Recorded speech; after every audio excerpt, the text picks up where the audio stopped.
mbitekereje akanya kanini ndavuga nti reka bisangiza abanyarwanda. Airtel yasohoye paka bita ikokinge ku giceri cyawe kimwe cy'ijana urahabwa iminota 100 yo guhamagara noneho ku mafaranga yawe 200 baraguha iminota 350 yo guhamagara noneho ku mafaranga yawe 500 inoti imwe urahabwa iminota 1000 yo guhamagara. Izo paka zose zerekezwa na SMS umurundo urakanda paka intoki zihiye. My friend, ikindi cyanyuma noneho waruzi ko izo paka zose zamagaye imirongo yose yo mu Rwanda. Nta kindi rero reka twikokinge kandi akanyenyeri 255 akanyenyeri 1 akadirishya bro twikokinge. Ladies and gentlemen, let's coaching. Ikokinge na Airtel. Step into a world of fashion with Jiva Collections, your home of quality style.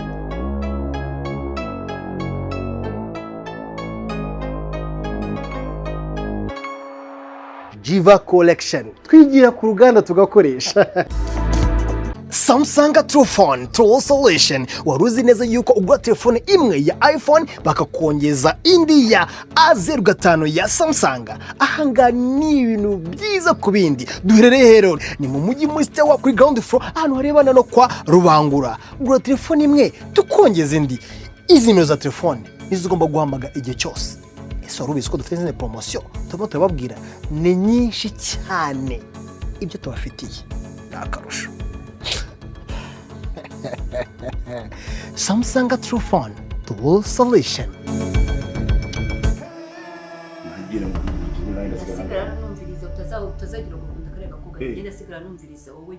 Ufata imico mirero yatinye gihe ryo gufungura ninde ndaye hagati yanjye nawe ntago ari ukunda amajipo njye wari wari hanyuma najya mu cyumba n'urwo kumviriza uya ndasigara ngiye numviriza wowe genda umvirize gake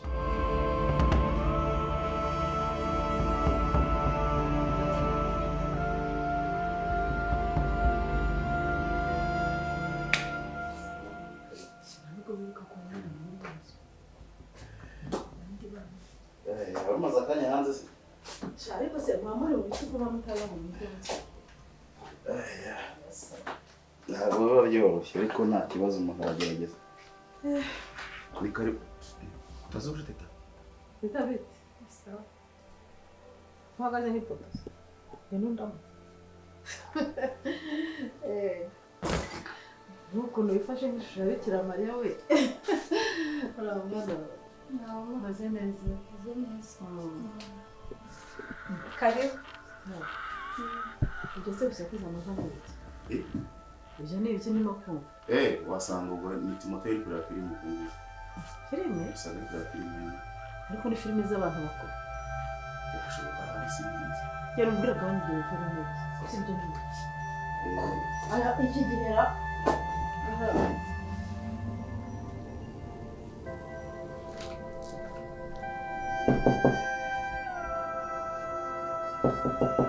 Tim, ni kwa imani umwana nta kibazo nipo. Ndagushaka.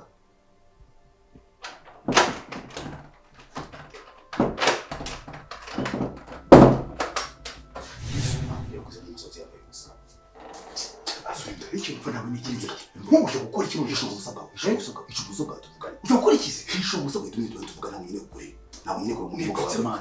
Shaho ikiganza. Nagishizeho. Isuka ariko uje gukora ikirano.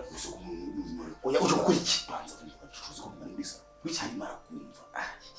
Ese uri iki mu byukuri wagabanyije volume. Amitari na. Ari muri salon ni wagabanyije volume. Nyine kabanya volume. Ntabwo ari gusakuza wangu. Ninde karusi. Nese uri kumusakurisha nyine urumva. Nazo cyenda gacaca nakavumbika. Noneho umbuce gasakuje.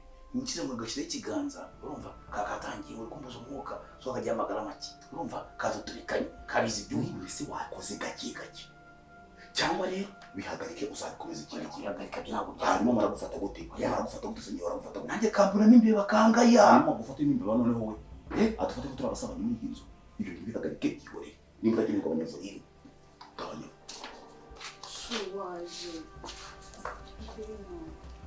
rero ngo yageze banyishyira hasi sibyo gabanya volume binashaka aranjyanye nakuje genda rero abanyabyaha Mana yanjye. Ye Pole Jean Paul umuhungu wa Jean Jacques. Muri aka kanya ntabwo mushobora kumva ukuntu numva bimuze mu mutima wanjye. Ukuntu mu diaspora kuva muri Suwede. Ndi kumva ariko umpondagura umwana mu ndi nkonje. Ariko nta kundi ngomba kuba umuntu w'umugabo. Gusa ibi nabyo ni isomo. Burya nutangira igikorwa saho umuntu w'umugabo gikomeze pe. Nta kundi njye wabishigishe reka ndusome nyine nta kundi. Imana iri kumwe nanjye. Aho kibugira imico mibi. Dore si inshuti ziwe. Ubwo ibyo ni iki? Agashyiramo na vore bingana gutyo. Yagiye yambamaye kuko.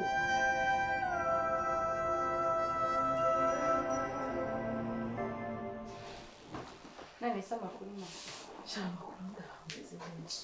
Twasanze turi kwivugana ibintu bya business. Ntabwo rero. Cyangwa mwari mu gushwana kare. Ntabwo turi gushwana. Muteye mu mukono. Bigenze gute se kandi? Mugome. Narifata akazamura volume yose kuri radio agacuranga. Hamwe ngwira radio uzayi. Ako ubundi harya ngurira no mu diaspora. Cyangwa ni umuntu w'imboboro uri muri kino gihugu yisha. No mu diaspora. Mu buryo defo nyine ko ari macuranga cyane.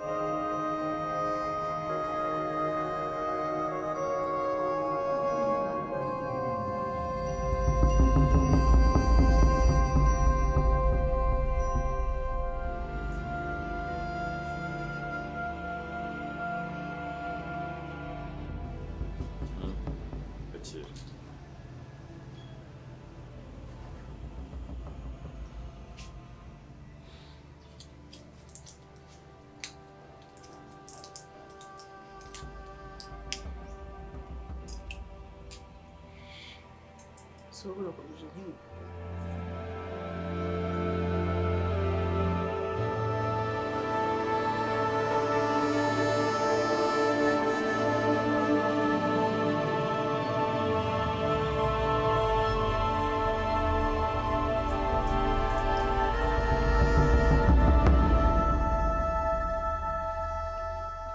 Kubera iki kuko wagira kwizera guke kungana gutya.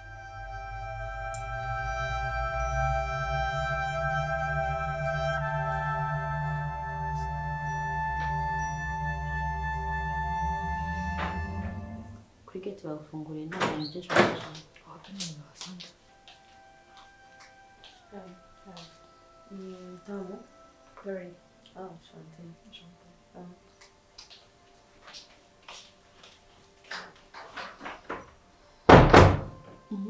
Ibyo ni ubutumire. Icyo bita ikirere.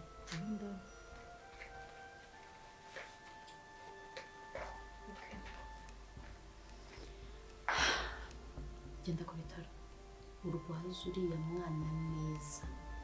Muri uru rugo ngira ngo ubashije kubona umuntu n'undi uwo ari we wese uzumva yuko aturuka hano ntazagire umuntu n'umwe ubona isura yawe. Urwaza uriya mwana neza ntazagire ikibazo na kimwe.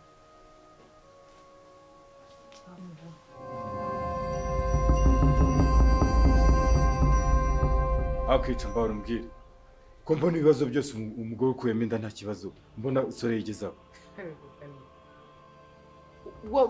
Warutegereje se ko agiye kubira ifura akareba hejuru? Warutegereje ko agiye kubiki? None se ubwo bitabaye urumva atari agize ikibazo mu nda urumva atagira ikibazo ukahita ubibona wowe no hanze ukabibona. Ahubwo shima Imana ko byarangiye. Sore ntago atwite inda yikuyemo kera.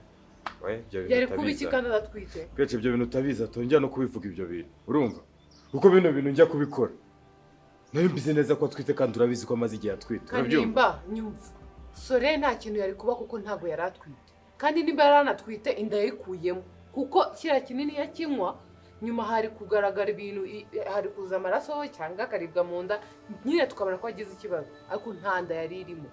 Sore y'inshuro zose n'iminsi yose yari amaze aho aragenda yarabaye nk'itiyara mu muhanda yirirwa agenda yabaga yagiye muri ayo mafuti yo gukuramo inda nawe ukererwa wigize nabi ngo muratwite.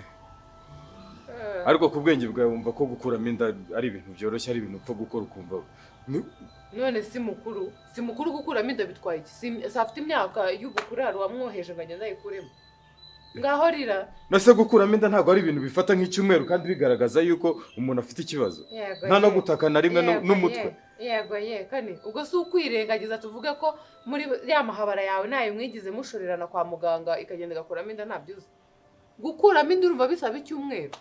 Ubu njye nawe nitwajyana kwa muganga ugasigara wicaye kuri reception ndindire ngo nagiye gutanga amaraso inda bakayikuramo nkaza tukagenda. Cyangwa ukeka ko umuntu akuyemo inda agenda ameze gutya ubuzima buba bwanze. Uba muzima cyane ubutindi bukubamo.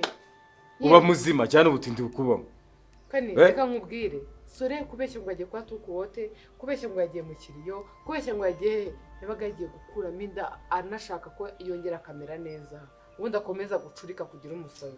Ku buryo gukuramo inda rero byagenda bigafata umunota umwe nkuko bivuze. Iminota 30-20 ndiba yavuyemo umuntu abameze neza. Nawe yaza mukabonana kandi ntiwamenya icyabaye. Umva nkubwire rero. Niba ari ugushaka kumuharabika cyangwa ukumva ko wamubeshyera ukumva ko ari cyo byankoraho. Urumva? Ibyo ni ibintu byoroshye byo kwikurikiranira.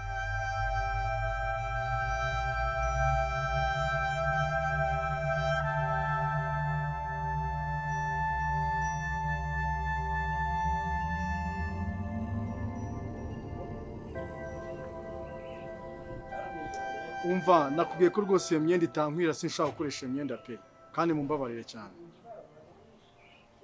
None se ntabwo icyo kibazo ahubwo reka nkwereke mwe mumfatire imyenda tuzakoresha ngiye nidudeshereze yanjye ibyo kuza kumpereza ibyo biwani byanyu kabisa reka ntabwo ngiye nayikoresha. No nadodesha yanjye bitwaye iki se?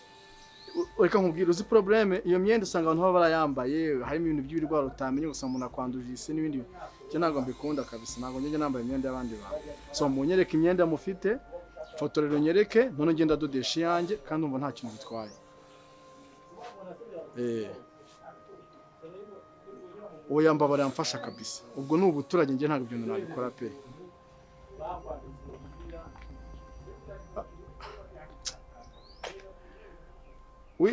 Okay reka nkwereke reka tuze kwikurikirana mu nyuma njye nayo ngiye kwirebera sheri twaraye tunashwanye abana yandakariye kabisa.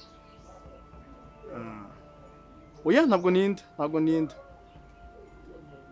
no na ka gift nayo mushiriye na ka iPhone 17 nayo nguze ariya mu mujyi muri True Phone. Keza cyane kabisa ari bugakundi.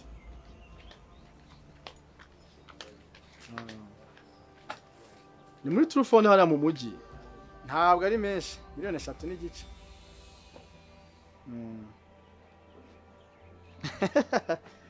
Aya ntabwo ari menshi ariko nani ukazageza no buturage mwana ntabwo ari menshi.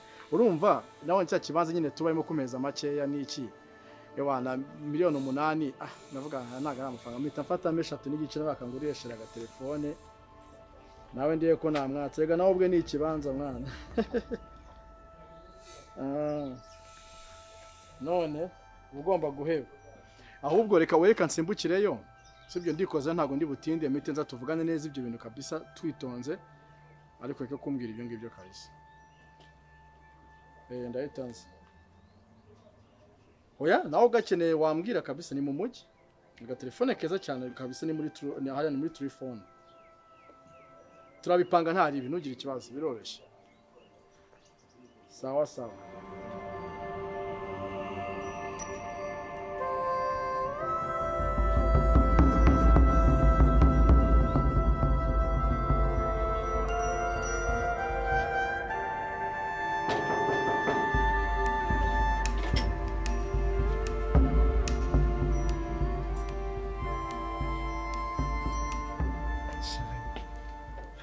Bite sweetheart. Tamubira. Agora mumbuye. Nari gukumbuye. Hejuru y'ibintu warayikoze nijoro. No, come on. Sheri nanjye ntabwo ari ngewe. Umubwire. Bahise bangubita muri protocol y'abantu bazambara muri babukwe. Babaranshoreye kwipima imyenda. Niyo mpamvu naguhamagaye njya nkubwire ngo ngomba kuza natinze. Kandi nari namaze kwambara. Tubisubike nyine tureke gahunda nari namaze kwambara watumye nambara. Shubira akasheri wanjye mbabara sibyo. Nukuri mbabarira kandi mpamvu kurakara. Nese ubundi ubwo bukwe mwagiye mu nama mu mara amasaha yose ijoro ryose cyangwa ufite nyine wari wakugeze beze. Sinzi ko nabisobanura ariko nuko byagenze gusa birakara kuzanira ka gift.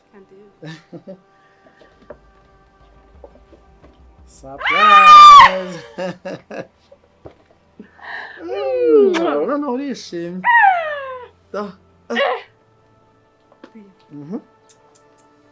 Bakiri tuvuga. nagucecekesheje wumva ntabwo nari kugukira amahane waruzanye ariko nyine abura bizi ko atari cyo nashakaga iki kintu nayo ni nziza ariko imodoka shingiro nayo ngomba kwishaka nayo vuba cyane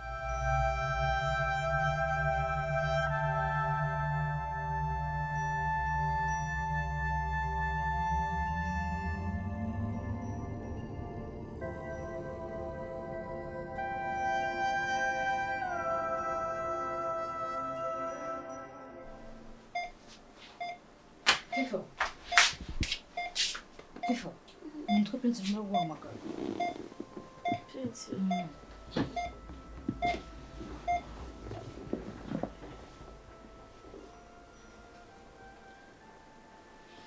Alo. Prince. ngo bimeze bite Cyane ni byiza mu gakeya. Nari nsinziriye.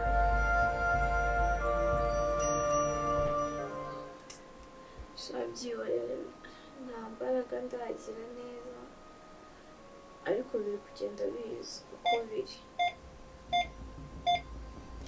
Muganga yabwiye ngo umwana ameze neza ari gutera.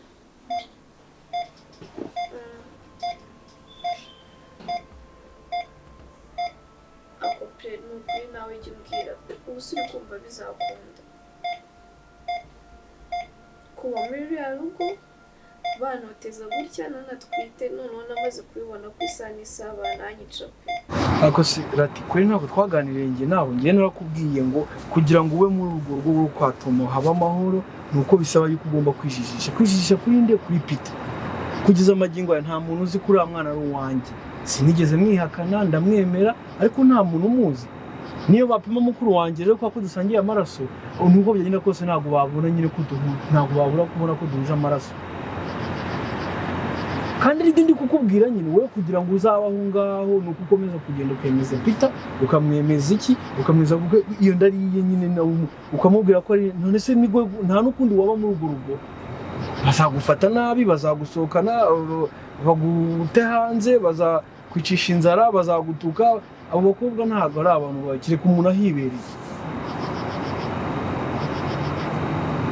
niyo solution nyine wowe ikintu gishoboka cyonyine shaka uburyo wewe mukuru wanjye umwumvisha yuko uburyo si nawe wenyine n'abandi bose bari kubaza ujye babwira ati iyi nda ni iya Peter ni ya mukuru wa Prince nta nubwo kandi ndi mu rugo hano ni kwa data umwana ntwite ahangaha ni iwabo sinzahava ni situ reka jya ubimenya ko iyo umuntu utwite nta mbaraga bafite ubu se najya kurwana na Pamela koko. Ikibazo n'umwana wanjye wenda njyayo nariba akankubita ariko umwana wanjye si ubu ntabwo ejo bundi byari birangiye. Urabivuga sha ntabwo ubizi ubwo akanya bibagira umushaho bariya abakobwa niba namuka bagusohoye aho ngaho sinzi uburyo uzabaho ntahari kugira ngo ubaho ngaho n'uwo mwana ugomba kubesha si sawa none baraza bose bakaneranira baraza bose hana yanjye ubwo Pamela nimba avuye hano anonganyira utamari hano ubu koko nyine nabuze icyo nkora kandi ubizi n'ibintu byose twakoze.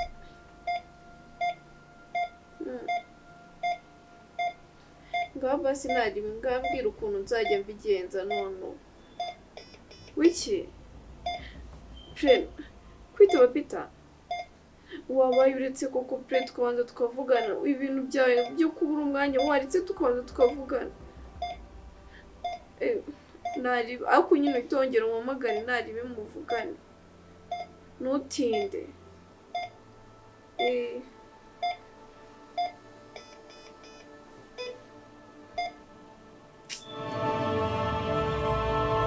yo grand frère bimeze bite man ni sawa nta kibazo ibintu byose ni fresh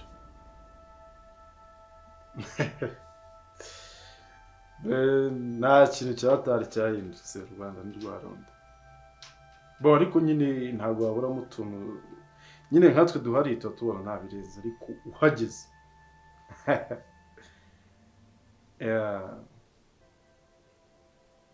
aho nta kibazo mbwira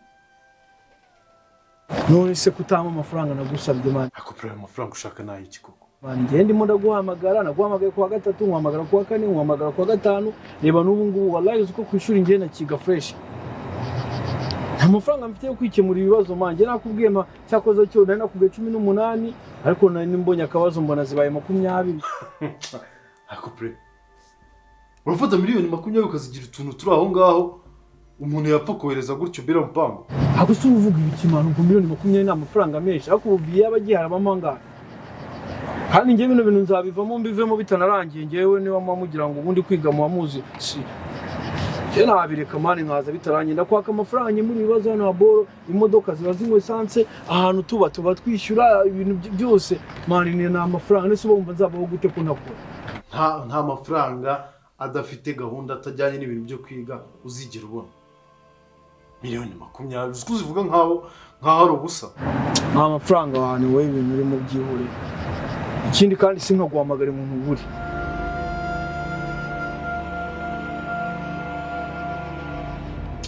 sawa nyine sawa bikore nyine vuba mani ngenda arakeneye bike kandi njye wungishireho veni nyine miliyoni 20 nizo nshaka umva rero mubwire bro niba wumva yuko ari njye wagiye kwigira no kuri kw'Imana byihorera Yesu byihorera wanjye ndakubwiye ngo niba wumva ari njyewe uri gukora ibintu bijyanye n'inyungu zanjye byihorere noneho tuzareba uhombo wari man you have to be mature please. Hello?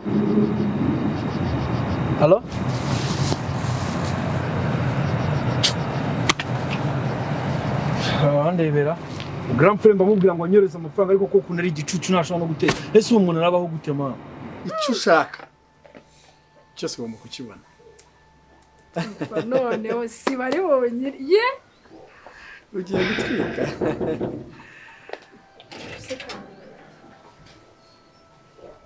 abuja bese uvuye ni boss waruntumye kanimba Sorry, come in.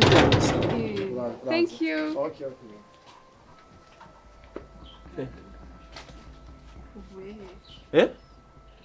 Simubwe ngo ni kanimba rumayiza inyama ngo nzikuzanira hanga. Harimo inyama? Mva ngo rero tujye mu kikani banze mubwire. Mani kagenda uzirekera ari amatikono garuke. Hano. Ahandi uri kubona igikoni. Hano babakoreye neza igikoni cyo mu nzu. Batumeze nawe kuri mani. Utuntu duki none warutetse mawuje. Turi guhumura turahumura koko. Tebeka. Wajya utekereza. Nkabura bira bintu ubukoze ubikoreye iki? Iyi kanimba ni ngombwa kuza udarapa amazina y'umuntu yabaguhaye ibintu. Ntabwo ushobora kuza ukavuga ati mabuja bayi bamaye ibintu ngo mbikuzanire. Ni ngombwa urenze hano biguhaye. Ariko niwe warubimaye. Kubera bigoye bivuze ngo uze umuvuga izina rye hangaha. Nicyo kibi.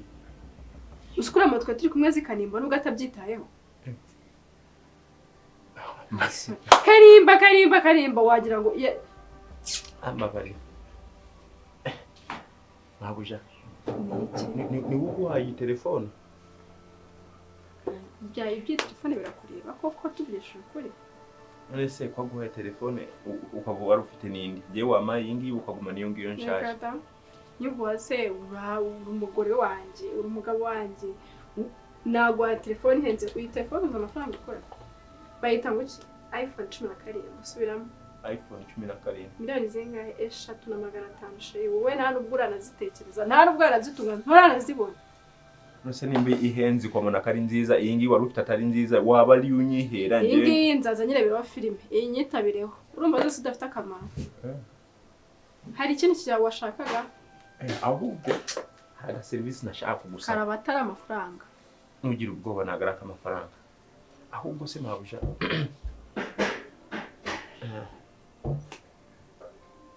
Kumfite umukobwa wanjye dukundana.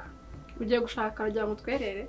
Oya, ibyo nakubwiraga mu rugo nyine dufitemo utuntu tw'utubazo nyine nashaka kumucumbikisha kuko babamereye nabi bari kuza kunesha umutwe Mucumbikisha? Nta kuntu wamfashwa mucumbikiye hano ko ari umukobwa mwiza. Ugiye kumucumbikisha? Umukobwa nta wabagira. Nyine bamutesha umutwe. Ubu twabanaga ariko nashaka kumucumbikisha kugira ngo iwabo batamenya akabi wanjye. Unibura ubu mucumbikiye abana hano nawe iminsi mike cyane nzagaruka mu jyane. ngiye keza papa ncumbikiye umukobwa ngiye sinyacumbikira abakobwa ncumbikira abasore ahubwo icyiza inama nakugira hari urugo nzi n'ubundi rubamo akajagari urugo rwo kwa Kanimba rubamo akajagari bamenya si inshuti yawe bamenya ni inshuti yawe ugende wegere bamenya ashaka ukuntu yaguhuza na Kanimba ko n'ubundi rugo rubamo akajagari nawe ugende umufate umushyire umujyane mu bandi icyo nicyo cyonyine nagufasha uzi ko ari byo kandi Kanimba n'umuntu mwiza ntabwo yakunda gucumbikira umwana w'umukobwa okay hari ikintu umuryango wakuzanye n'uriya uranyura hari usohoka hano nsohoke ngende niwo wanzanye uyu muryango ariko ubundi uwo mukobwa agukundira iki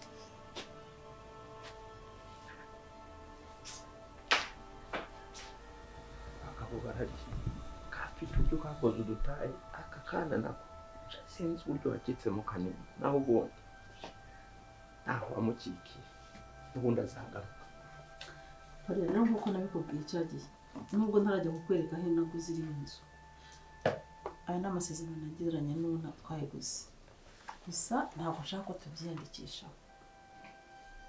ngiye gukora mitasiyo twongere tuyigurishe urabizi ko ari bizinesi yanjye ariko ntabwo nshaka ko tuyiyandikisha sinshaka kuyikwandikishaho nta nubwo nayo nshaka kuyiyandikisha kubera iki kubera ko tumaze kugira imitungo myinshi bashobora kubona dufite imitungo myinshi rero ugasanga badukozeho ibaruramari ugasanga tugiye mu bintu by'ibibazo nubwo tutabibona mu manyanga ariko ntabwo inzu ushaka kwiyandikisha ibi si ibintu byoroshye numva wandika kuri teta cyane ko twabaye umuryango umwe teta numva wabimwandikaho nta kibazo ariko nibyo nko mutaranasezerana nibyo twaba tubimushyizeho oya njyewe rero kubipushiraho iyo mitungo ntabwo ari idea nziza kuko nanjye mu muryango wacu ushobora gukenera kunyandikaho imitungo deja nsanzwe afite oya teta ntugire ikibazo usanga biragoranye ahubwo twatekereza undi muntu wenda ubundi se wumve ko uri mu muryango umva teta reka nkubwire umva rero ikibazo cyanjye ko kiri raisonnable ariko ngira ngo urabizi ko business yanjye ari kugura umutungo kongera nkagurisha gutyo urabona niko nkora yego iyi nzu hari n'amezi 3 giye ntarabona umukiriya wayo ngo nyungure okay nimba ari gitoya rero waba ugiyeho n'aba menshi arabatanu nabwo kandi urabizi ifite abakomisiyoneri barisha iyi ngiyi nta n'amezi 3 ashira nkifite mu maboko urazahitanye kwandikuza cyane cyane ko no mu muryango wabo ntabwo wabura undi muntu wandikaho ibyo mitungo cyangwa se ushobora kumwese turi bangahe wacu kubizi okay ariko niba atari imitungo ngiye kugumana it's okay nta kibazo oya ntacyo nta kibazo ahubwo nawe sinyaho kugira ngo reka mane sinye hano ubwo nari mfite nuko yenda oya none se njyewe mbangura ibintu byo kubikira cyangwa amashaka ibintu byo kunguka se nawe wari uri hano uvuye muri tushe se oya none ubwo nari ngiye kwitera amazi rugo ndagushaka ariko ndagushaka cyane ahubwo genda witera amazi uze tubonane ndagushaka Hateta humura rwose ntugire impungenge kandi maje kukwizera gusa uri umwana mwiza tumaranye iminsi maragiye n'umwana wanjye numva ko kwizera nta kibazo ibyo nta kibazo ikibazo nafite nicyo cyonyine kandi ntukajya wanga umuntu kwizera teta ntabwo nabyanga mama ntabwo nafata nk'umukobwa wanjye urabizi ko ngukunda ndabizi ko unyizeye ikibazo gusa nifite cyari cyo ngicyo nawe ubundi se ndi umufamiliye n'ubundi n'ubundi uzagira imitungo ariko ikomoka kuri poregi numva kugira n'imitungo nawe nta kibazo gusa iyi ntabwo iri gutindaho yego nta kibazo uri ahandi simeze ndashima Imana ese kutujya tutajya unterefona ngo none se mama ndabitelefona ngo bigende bite ko manze neza kuri amahoro kanyumvira hano biki baragwira uzi ko mba muri rero rugo jyenyine ntushobora no kumpamagara ngo mbaze uti mama umeze ahubwo rero reka nkubwire ndashaka iradiyo yanjye ikajya imarira urugo icyo ufata iradiyo yanjye ntunsura ntumpamagara ndashaka ya radiyo ndashaka kuyijyana iyo radiyo yanjye imwe nakuye mu cyumba cyawe none tima umva nkubwire icyo nagushakira iriya radiyo yanjye ndayishaka nkayijyana kandi tuvuganye mama reka njyane radiyo yanjye nyine n'utayizana kandi njyewe ntekereje ukuntu urimo kuyisakurisha n'ibintu birimo kuyivugiramo nsanga ntabwo ari byo ntacyo reka genda imbyigaho ndebe ubyigaho iriya radiyo ko ari yanjye ko wayisanze aha ngaha genda uyizane ese ko ndeba ndashaka kujya kuyizana ukereka njye kuyizanira mu kibazo